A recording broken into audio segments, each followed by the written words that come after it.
The Ugly Duckling by Hans Christian Andersen.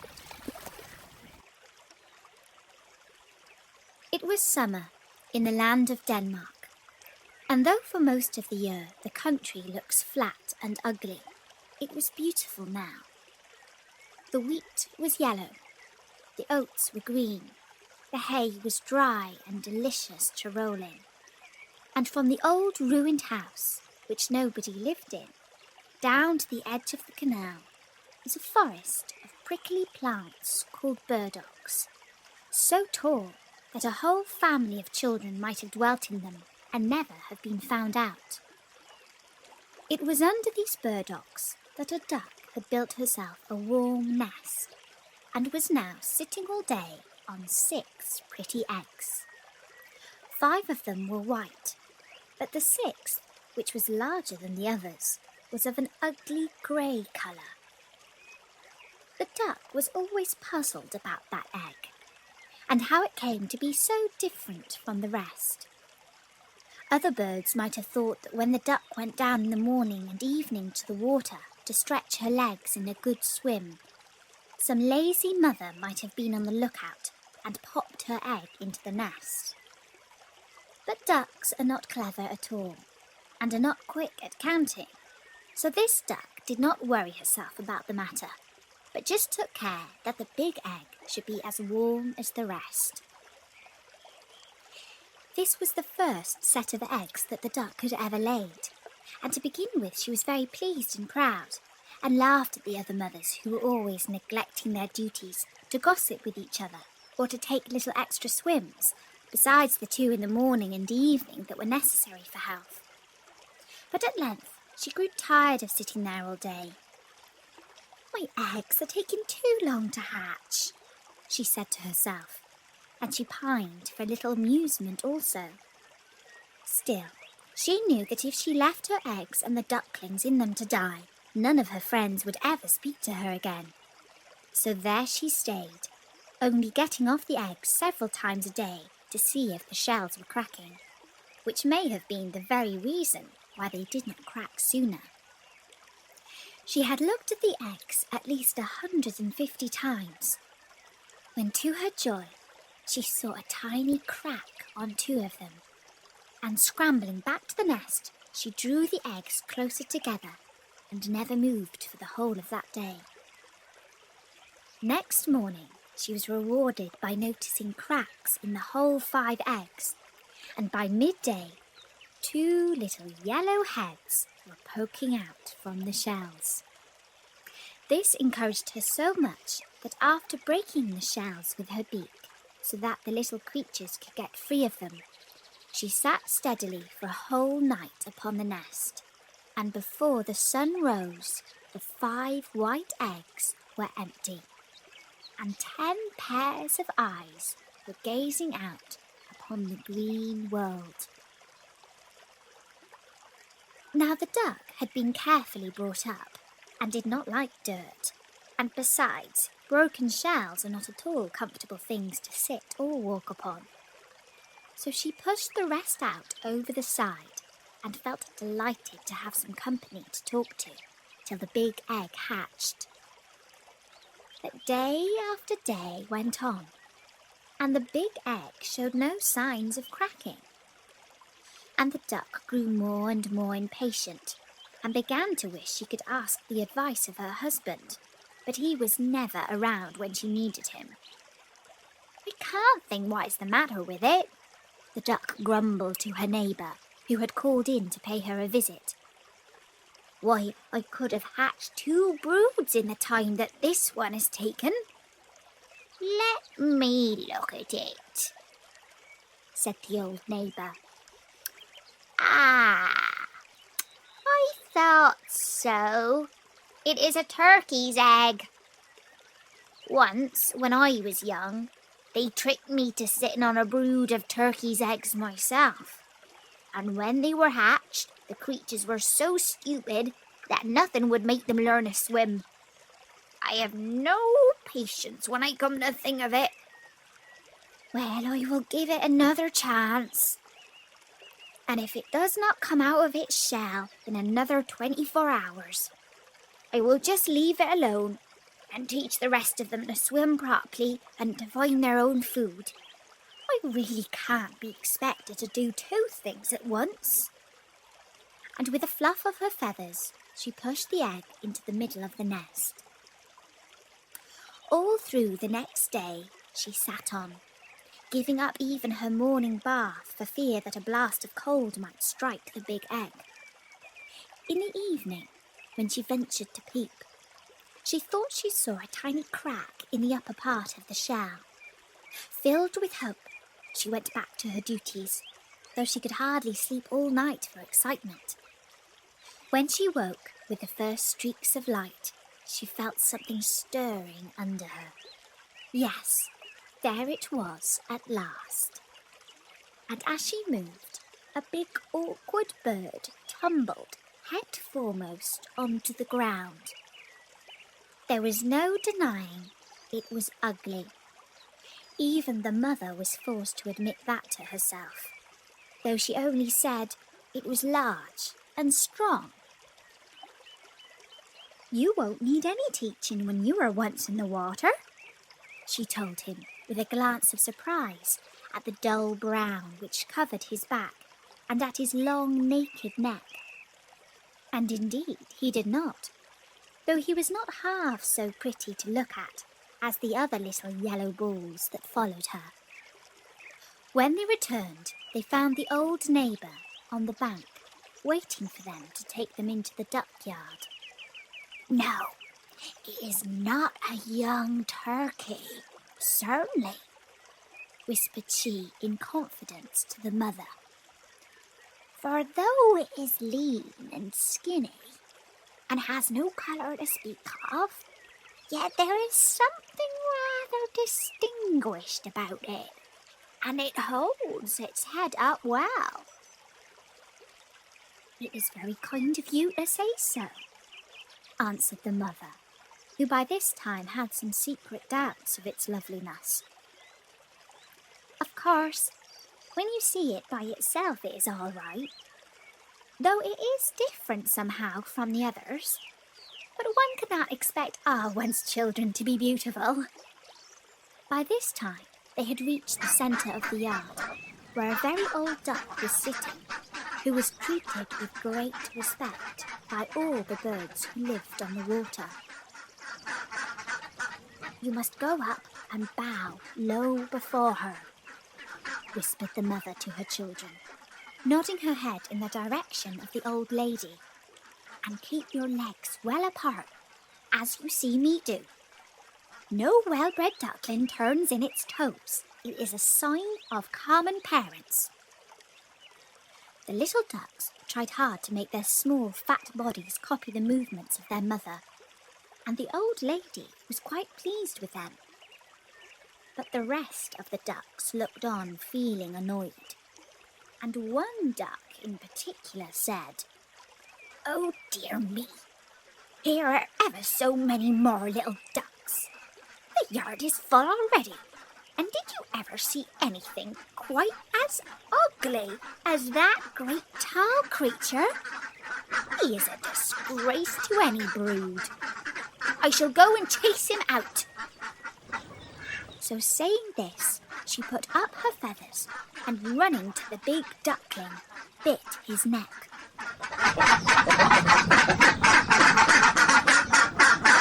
The duckling gave a loud quack.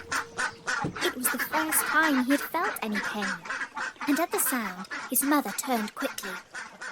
"Leave him alone," she said fiercely, "or I will send for his father.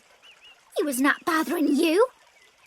"No, but he is ugly and awkward. No one can put up with him," answered the stranger. And though the duckling did not understand the meaning of the words, he felt he was being blamed, and became more uncomfortable still when the old Spanish duck who ruled the yard butted in. "It certainly is a great pity. He is so different from these beautiful darlings. If he could only be hatched over again." The poor little fellow drooped his head and did not know where to look.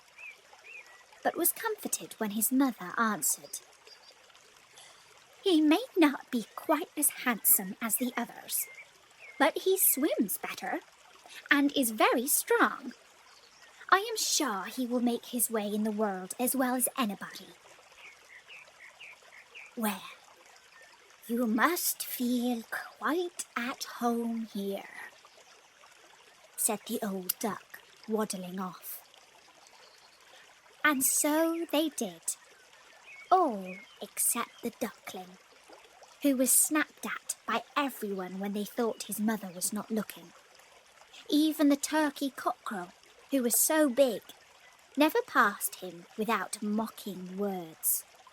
And his brothers and sisters, who would not have noticed any difference unless it had been put into their heads, soon became as rude and as unkind as the rest. At last he could bear it no longer, and one day he fancied he saw signs of his mother turning against him too. So that night, when the ducks and hens were still asleep, he stole away through an open door, and under cover of the burdock leaves, scrambled on by the bank of the canal till he reached a wide grassy moor, full of soft marshy places where the reeds grew. Here he lay down, but he was too tired and too frightened to fall asleep, and with the earliest peep of the sun, the reeds began to rustle, and he saw that he had blundered into a colony of wild ducks. But as he could not run away, again he stood up and bowed politely.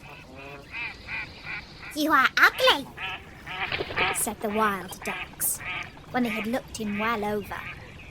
"But, however, it is no business of ours, unless you wish to marry one of our daughters, and that we should not allow." And the duckling answered that he had no idea of marrying anybody, and wanted nothing but to be left alone after his long journey. So for 2 whole days he lay quietly among the reeds, eating such foods as he could find, and drinking the water of the moorland pool, till he felt himself quite strong again. He wished he might stay where he was forever. He was so comfortable and happy, away from everyone, with nobody to bite him or tell him how ugly he was. He was thinking these thoughts when 2 young geese caught sight of him as they were having their evening splash among the reeds, looking for their supper. "We are getting tired of this moor," they said, "and tomorrow we think of trying another, where the lakes are larger and the feeding better. Will you come with us?" "Is it nicer than this?" asked the duckling doubtfully. And the words were hardly out of his mouth when piff, puff, and the 2 newcomers were stretched dead beside him. At the sound of the gun, the wild ducks in the rushes flew into the air, and for a few minutes the firing continued as the men aimed at the flying birds. Luckily for himself, the duckling could not fly, and he floundered along through the water till he could hide himself amidst some tall ferns which grew in a hollow. But before he got there, he met a huge creature on 4 legs, which he soon realised was a dog, who stood before him and gazed at him with a long red tongue hanging out of his mouth. The duckling grew cold with terror and tried to hide his head beneath his little wings. But the dog snuffed at him and passed on, and he was able to reach into his hiding place. "I am too ugly even for a dog to eat," said he to himself. "Well, that is a great mercy." And he curled himself up in the soft grass till the shots died away in the distance. When all had been quiet for a long time, and there were only the stars to see him. He crept out and looked about him. He would never go near a pool again, never, thought he, and seeing that the moor stretched far away in the opposite direction from which he had come, he marched bravely on till he got to a small cottage, which seemed too tumble down for the stones to hold together many hours longer. Even the door only hung upon one hinge, and as the only light in the room sprang from a tiny fire, the duckling edged himself cautiously in, and lay down under a chair close to the broken door, from which he could get out if necessary. But no one seemed to see him or smell him, so he spent the rest of the night in peace. Now in the cottage there lived an old woman, her cat, and her hen, and it was really they, and not she, who were masters of the house. The old woman, who passed all her days in spinning yarn, which she sold at the nearest town, loved both the cat and the hen as her own children, and never did anything they didn't want in any way. So it was them, and not her, that the duckling had to ask for a favour. It was only the next morning, when it grew light, that they noticed their visitor, who stood trembling before them, with his eye on the door ready to escape at any moment. They did not, however, appear very fierce, and the duckling became less afraid as they approached him. "Can you lay eggs?" asked the hen, and the duckling answered meekly, "No, I don't know how."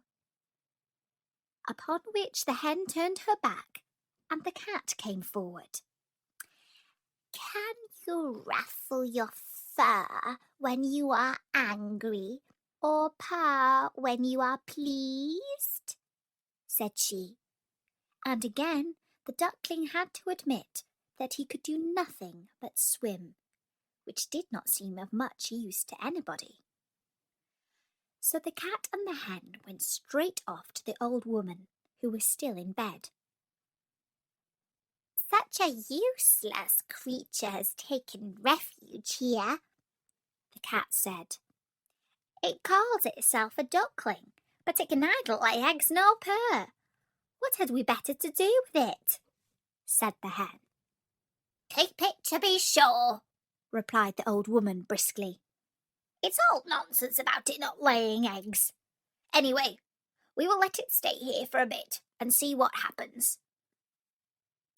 So the duckling remained for 3 weeks and shared the food of the cat and the hen, but nothing in the way of eggs happened at all. Then the sun came out, and the air grew soft, and the duckling grew tired of being in a hut, and wanted with all his might to have a swim. And one morning he got so restless that even his friends noticed it. "What is the matter?" asked the hen, and the duckling told her. "I am so longing for the water again. You can't think how delicious it is to put your head under the water and dive straight to the bottom." "I don't think I should enjoy it," replied the hen doubtfully, "and I don't think the cat would like it either." And the cat, when asked, agreed that there was nothing she would hate so much. "I can't stay here any longer. I must get to the water," repeated the duck. And the cat and the hen, who felt hurt and offended, answered shortly, "Very well, then go." The duckling would have liked to say goodbye and thank them for their kindness, as he was polite by nature, but they had both turned their backs on him. So he went out of the rickety door, feeling rather sad. But in spite of himself, he could not help a thrill of joy when he was out in the air and water once more, and cared little for the rude glances of the creatures he met. For a while he was quite happy and content. But soon the winter came on, and snow began to fall, and everything to grow very wet and uncomfortable. And the ducklings soon found that it is one thing to enjoy being in the water, and quite another to like being damp on land.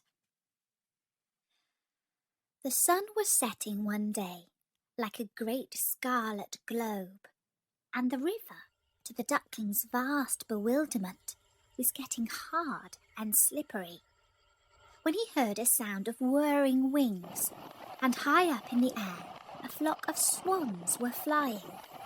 They were as white as snow, which had fallen during the night, and their long necks with yellow bills were stretched to a land where the sun shone all day.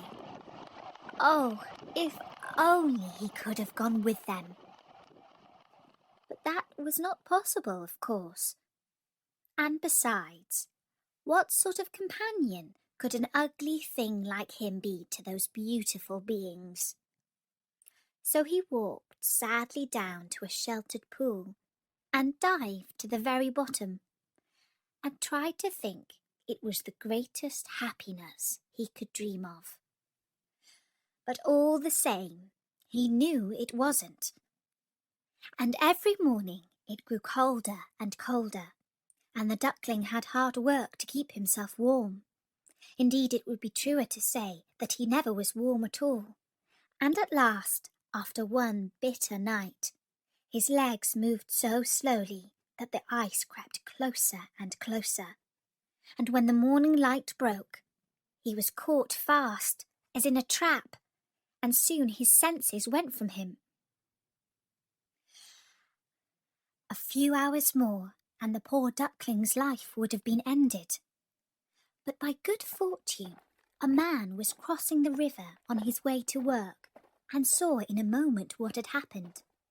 He had on thick wooden shoes, and he went and stamped so hard on the ice that it broke.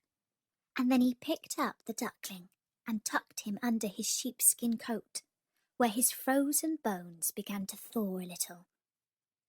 Instead of going to work, the man turned back and took the bird to his children, who gave him warm porridge to eat and put him in a box by the fire. And when they came back from school, he was much more comfortable than he had been since he had left the old woman's cottage. They were kind little children, and wanted to play with him. But alas, the poor fellow had never played in his life, and thought they wanted to tease him. He flew straight into the milk pan, and then into the butter dish, and from that into the meal barrow, and at last, terrified at the noise and confusion, right out of the door, and hid himself in the snow amongst the bushes at the back of the house. He never could tell afterwards exactly how he had spent the rest of the winter. He only knew that he was very miserable, and that he never had enough to eat. But by and by things grew better. The earth grew softer, the sun hotter, the birds sang, and the flowers once more appeared in the grass. When he stood up, he felt different somehow from what he had done before he fell asleep among the reeds, to which he had wandered after he had escaped from the peasant's hut. His body seemed larger, and his wings stronger. Something pink looked at him from the side of a hill. He thought he would fly towards it and see what it was. Oh, how glorious it felt to be rushing through the air, wheeling first one way and then the other. He had never thought that flying could be like that. The duckling was almost sorry when he drew near the pink cloud and found it was made up of apple blossoms growing beside a cottage whose garden ran down to the banks of the canal. He fluttered slowly to the ground and paused for a few minutes under a thicket of syring grass. And while he was gazing about him, there walked slowly past a flock of the same beautiful birds he had seen so many months ago. Fascinated, he watched them one by one step into the canal and float quietly upon the waters as if they were part of them. "I will follow them," said the duckling to himself. "Ugly though I am, I would rather be killed by them than suffer all I have suffered from cold and hunger, and from the ducks and fowls who should have treated me with kindness." And flying quickly down to the water, he swam after them as fast as he could. It did not take him long to reach them, for they had stopped to rest in a green pool, shaded by a tree whose branches swept the water. And directly they saw him coming, some of the younger ones swam out to meet him with cries of welcome, which again the duckling hardly understood. He approached them glad, yet trembling, and turning to one of the older birds, who by this time had left the shade of the tree, said, "If I am to die, I would rather you should kill me. I don't know why I was ever hatched, for I am too ugly to live." And as he spoke, he bowed his head and looked down into the water. Reflected in the still pool, he saw many white shapes with long necks and golden bills. And without thinking, he looked for the dull grey body and the awkward skinny neck. But no such thing was there. Instead, he beheld beneath him a beautiful white swan. "The new one is the best of all," said the children when they came down to feed the swans with biscuit and cake before going to bed. "His feathers are whiter and his beak more golden than the rest." And when he heard that, the duckling thought that it was worth while having undergone all the persecution and loneliness that he had passed through, as otherwise he would never have known what it was to be really happy. And that was the story of The Ugly Duckling by Hans Christian Andersen.